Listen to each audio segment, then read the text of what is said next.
The weather is really beautiful. The sun was just coming up as we got to the airport. Soon after the sun crested the horizon at Manassas Regional Airport, the last planes arrived. But these airshow pilots with the Warrior flight team, here, that's the pull jet. That's the one you're in. Yeah. who traveled here from across the country, like retired Lieutenant Colonel Art Knowles, Did you already secure the cap on the top there? Okay. did not show up to show off their gleaming war machines from bygone eras. They're here for a selfless tribute to 2 fallen airmen who these military veterans never knew. We're bringing these heroes home,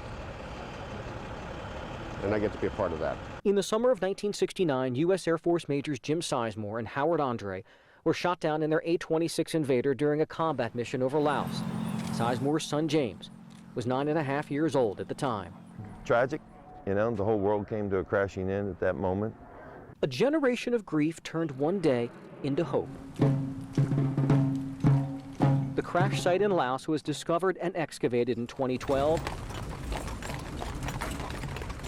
and the bodies of both men were identified in April of 2013. Monday afternoon at Arlington National Cemetary, Major Sizemore and Andre, missing in action for more than 40 years, were buried with full military honors.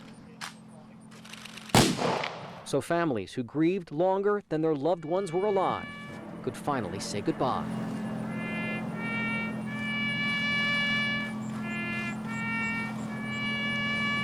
The Air Force, though, citing budget cuts, declined months ago to perform a flyover at this rare dual burial for airmen killed in action. But when Warrior Flight Team leader Pat Marsh pitched the idea to his civilian pilots, Basically, all of them said, hell yeah, I want in. I would be an honor. after securing permission to fly in D.C. airspace from numerous agencies, including the FAA and Homeland Security, this band of 8 civilian pilots aboard vintage planes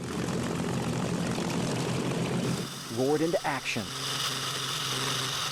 The first plane to pass over Arlington National, a B-25 bomber.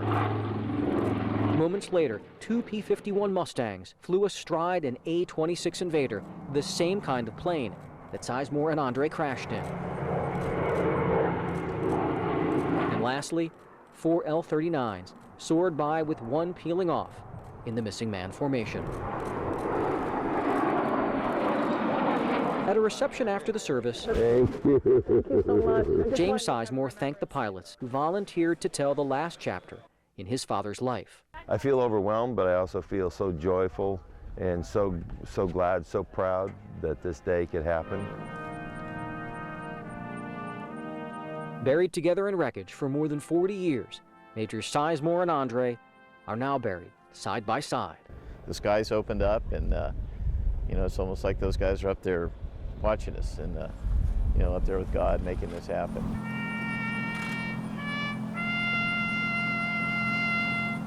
Jay Korf, News Channel 8.